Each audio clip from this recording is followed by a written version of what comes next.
समाज में जब कोई बात उल्लेखनीय होती है तो वह कहावत बन जाती है जो लंबे समय तक समाज में चलती है। हमारे यहाँ भी इसी तरह से एक कहावत है कि दुख जोड़ता है। और जब दुनिया में महामारी कोरोना के रूप में आई तो लगा था कि दुनिया अब एक होकर इस महामारी के खिलाफ अभियान के रूप चलाएगी और इसे पराजित करेगी। इसी संदर्भ में भारतीय परंपरा को देखते हुए तब प्रधानमंत्री नरेंद्र मोदी ने कहा था कि अब कोरोना के खिलाफ टीका बन गया है और टीके का उत्पादन मानवता की रक्षा के लिए होना है। तो दुनिया ने यह सोचा भी नहीं था कि इस तरह का संदेश भारत से आएगा और भारत यह संदेश देना स्वाभाविक था, चूंकि हमने हमेशा वसुधैव कुटुंबकम की परंपरा का पालन किया है। कोरोना के खिलाफ जब सीरम इंस्टीट्यूट ने कोविशील्ड और भारत बायोटेक ने कोवैक्सीन का निर्माण किया तो भारत ने अपनी दुनिया को एक मानने की परंपरा के प्रवाह में कई गरीब मुल्कों को इन टीकों को निःशुल्क दिया और कई देशों को इनको निर्यात किया। भारत सरकार ने अपनी परंपरा के प्रवाह में दुनिया को एक परिवार माना और दुनिया की सेवा के लिए वैक्सीन का निःशुल्क वितरण किया। कई देशों को इसका हल्का फुल्का जो संभव था उसका निर्यात भी किया। यानी कि हमारा टारगेट था, हमारा लक्ष्य था कि मानवता की सेवा करना है। दूसरी तरफ अमेरिका और ब्रिटेन जैसे देश हैं जिन्होंने अपने वैक्सीन को सुरक्षित रखा, अपने वैक्सीन को सिर्फ अपने लोगों की जान बचाने के लिए बचाए रखा और दुनिया में ऊंच नीच के भेदभाव को बढ़ाने का एक खेल खेला। इन विकसित देशों का सिद्धांत है कि दूसरे की कीमत पर आगे बढ़ो, इसलिए उनका सिद्धांत है कि दुख जोड़ता नहीं दुख तोड़ता है। वो दुख तोड़ने की सिद्धांत पर चलते हैं और दुख से भरपूर लाभ उठाने का प्रयास करते हैं। आज दुनिया में कोरोना वैक्सीन के नाम पर जबरदस्त पॉलिटिक्स हो रही है। एक तरफ अमेरिका जैसे देश हैं जहां से खबरें आ रही हैं कि वहां कुत्तों और अन्य जानवरों को वैक्सीन लगाए जा रही हैं और दूसरी तरफ वे गरीब मुल्क हैं जहां लोग जीने के लिए तड़प रहे हैं, जहां कोरोना से बचने के लिए लोग एक एक टीके का इंतजार कर रहे हैं और उन्हें नसीब नहीं हो रहा। वैक्सीन को लेकर अंतर्राष्ट्रीय पॉलिटिक्स का एक नमूना देखिए। जब पिछले साल अगस्त में रूस ने घोषणा की है कि उसने स्पुतनिक वी का निर्माण कर दिया है तो दुनिया को यकीन ही नहीं आया। दुनिया को लगा कि यह मुल्क कैसे ये एकदम इतना जल्द सबसे पहले टीके का निर्माण कर सकता है। दुनिया को यकीन दिलाने के लिए राष्ट्रपति पुतिन ने सबसे पहले अपनी पुत्री को यह टीका लगाया था। उन्होंने यह टीका लगा करके दुनिया में हलचल पैदा कर दी थी, दुनिया को विश्वास दिलाया कि उनका यह टीका कोरोना के खिलाफ सुरक्षित है। लेकिन अब वो सोवियत संघ नहीं है जो दुनिया की महाशक्ति हुआ करता था। अमेरिका दूसरी तरफ खड़ा होता था, अब अमेरिका की चल रही है, इसलिए उसने रूस के इस वैक्सीन को आज तक विश्व स्वास्थ्य संगठन से मान्यता नहीं मिली है। उसे 1 साल हो गया है, जबकि अमेरिका के पिछड़े देशों के टीके को विश्व स्वास्थ्य संगठन से मान्यता मिल चुकी है। अब यहाँ एक भारत के संदर्भ में देखिए, भारत ने कोविशील्ड बनाई है। कोविशील्ड एस्ट्राजेनेका का स्थानीय नाम है, भारतीय नाम है। अब एस्ट्राजेनेका को पूरी दुनिया में मान्यता मिली हुई है क्योंकि वह ब्रिटेन की बनाई हुई है। स्वीडन और ब्रिटेन का जो ड्रग मेकर कंपनी है उसने ऑक्सफोर्ड की मदद से उन्हें बनाया था, तो उसे तो पूरी दुनिया में मान्यता मिल गई है। WHO ने इसे पूरी मान्यता दे रखी है और हालांकि WHO ने तो भारत के कोविशील्ड को भी मान्यता दे रखी है, लेकिन कोविशील्ड को आज भी दुनिया के कई देशों में मान्यता नहीं है। क्यों भाई? जब आप एस्ट्राजेनेका को मान्यता दे सकते हैं तो कोविशील्ड भी तो विश्व स्वास्थ्य संगठन से मान्यता प्राप्त है, उसे क्यों नहीं दिया जा रहा है? कुवैत जैसे देश जो अमेरिका के पिट्ठू हैं, इस कुवैत जैसे मुल्क ने कोविशील्ड को मान्यता नहीं दी है। चूँकि अमेरिका जो चाहता है कुवैत वही करता है, कुवैत को तो वही करना है, क्योंकि वह अमेरिका का एक पिट्ठू देश है, इसलिए उसने कोविशील्ड को मान्यता नहीं दी है, जबकि वह एस्ट्राजेनेका को मान्यता दे चुका है। भाई जब एस्ट्राजेनेका को आप मान्यता दे चुके हैं तो उसी कंपनी की भारतीय वैक्सीन कोविशील्ड को आप मान्यता देने से क्यों कतरा रहे हैं? अब यूरोप के अभी 9 मुल्कों ने मुश्किल से भारत के कहने पर भारत के दबाव में इसे मान्यता दी है। आश्चर्य की बात यह है कि जब कोविशील्ड का शुरू में विदेशों में निर्यात किया जा रहा था, तो उस समय कुवैत जैसे देशों ने भारत से कोविशील्ड की मंगवाई थी।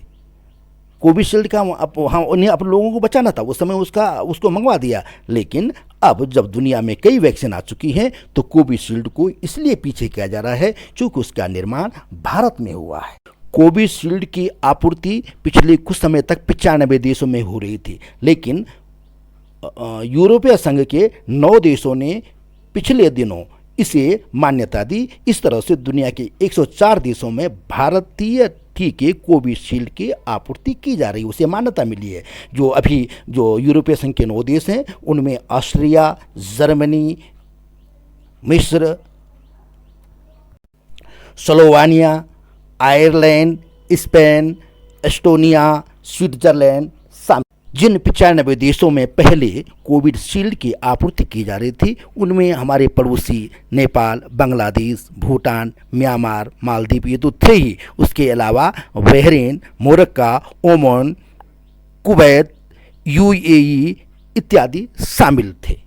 भारत ने बायोटेक की कोवैक्सीन को भी विश्व स्वास्थ्य संगठन के सामने पूरे दस्तावेजों के सामने पेश किया है कि वो उसे मान्यता दे, और कहा गया है कि लगभग जो है 95% दस्तावेज जो है भारत की तरफ से उसके सामने पेश किए गए हैं कि इसे विश्व स्वास्थ्य संगठन से मान्यता मिले। लेकिन दुर्भाग्य यह है कि हमारी कोवैक्सीन को लेकर के विश्व स्तर पर तो जैसी राजनीति होगी, हमारे यहाँ खुद लोगों ने राजनीति की है। हमारे एक उत्तर प्रदेश के पूर्व मुख्यमंत्री अखिलेश यादव, जो शायद किसी काम के नहीं होते, लेकिन बाप राजनीति में था, तो बाप की उस फैक्ट्री का इस्तेमाल करते हुए उत्तर प्रदेश के मुख्यमंत्री बने। उन्होंने उसे किसी पार्टी विशेष का वैक्सीन कह दिया। अरे भाई, पार्टी विशेष का नहीं है, वो देश का वैक्सीन है, उसको मान्यता देश ने दी है, उसको हमें मान्य करना चाहिए। अपने देश के सम्मान के लिए उसे मान्यता देनी चाहिए। कांग्रेस के कई नेताओं ने उसका उसमें विरोध किया था कि भाई इसका जो है पूरी तरह से जो है परीक्षण नहीं हुआ है।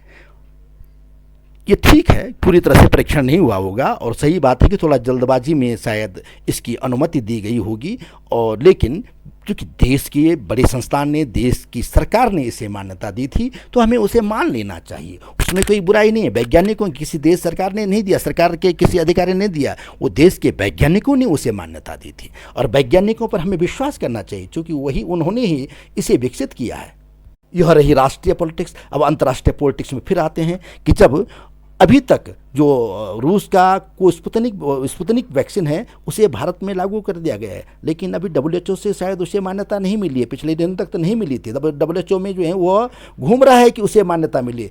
1 साल होने जा रहा है, लेकिन उसे मान्यता नहीं मिल रही है, चूँकि उसमें अमेरिका जैसे शक्तिशाली देशों का प्रभाव है।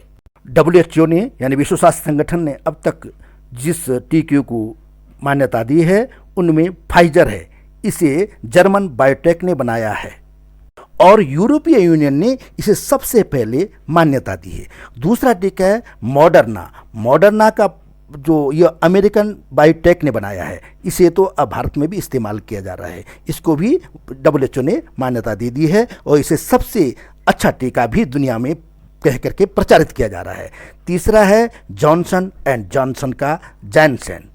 इसी तरह से एस्ट्राजेनेका है, जिसे स्वीडन और ब्रिटिश ड्रग मेकर कंपनी बना रही है ऑक्सफोर्ड की सहायता से। चीन का सिनोफार्मा और सिनोवेक भी, इसे भी WHO ने मान्यता दे रखी है। और पाकिस्तान में तो यही टीका सब जगह चल रहा है। लेकिन यहाँ दिक्कत एक आ गई, यहाँ एक और पॉलिटिक्स फंस गई है। पॉलिटिक्स ये है कि यूनाइटेड अरब अमीरात इसे मान्यता नहीं दे रहा है। उसे संकट ही हो गया है कि जो पाकिस्तान के लोग हैं, जो मुस्लिम कंट्री, जो चीन के पिट्ठू लोगों बने हुए, जो पिट्ठू बने हैं चीन के, उनके लिए अब सऊदी अरब, मक्का, मदीना जाना कठिन हो गया है, क्योंकि वहाँ की सरकार जो है इस चीनी टीके को मान्यता नहीं दे रही है। यह पॉलिटिक्स है, बीमारी से नहीं लड़ा जा रहा है, यहाँ पॉलिटिक्स हो रही है। स्पुतनिक को 40 देशों में मान्यता मिल चुकी है, 40 देश के लोग उसे लगा रहे हैं, लेकिन अभी वो लटका हुआ है, उसका मामला भी लटका हुआ है। इस तरह से कोरोना आज दुनिया के लिए एक नई तरह का पासपोर्ट बन गया है। किस देश में जाना है, वहाँ के लिए कौन सा टीका मान्य होगा, वहाँ पासपोर्ट अब महत्वपूर्ण नहीं रह गया। वहाँ ये महत्वपूर्ण रह गया है कि कौन सा टीका लगा करके किस देश का यात्री आ रहा है। यानी यह एक नया दुनिया में एक नई तरह का दुनिया में पर्यटन का एक तरीका बन गया है। हमें कहाँ किस टीके को लेकर के जाना है। पासपोर्ट तो हो गए, पासपोर्ट का अपनी महत्व अपनी जगह है, लेकिन वहाँ टीके का भी महत्व इसमें अब नथी हो गया है। और इसमें कोशिश यही है कि गरीब मुल्कों को दबाया जाए। गरीब मुल्कों को कैसे दबाया जा रहा है, इसमें एक उदाहरण छोटा सा सुन लीजिए कि Australia, Canada, Japan, Britain, America और यूरोपीय यूनियन के देशों की जो कुल आबादी है वो दुनिया की 14% आबादी है इन देशों में।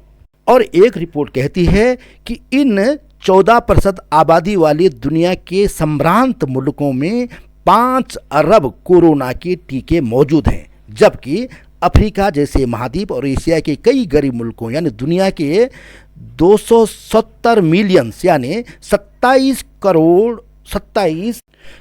करोड़ लोगों के पास वैक्सीन है ही नहीं।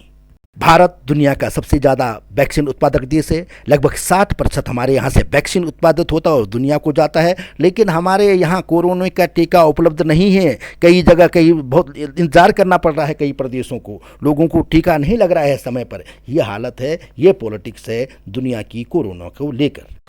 अमेरिका जैसे अमीर मुल्कों में कुत्ते बिल्लियों को टीके लग रहे हैं, लेकिन अफ्रीकन, एशिया और दूसरे गरीब मुल्कों के जो लोग हैं उनको टीका नसीब ही नहीं हो रहा है।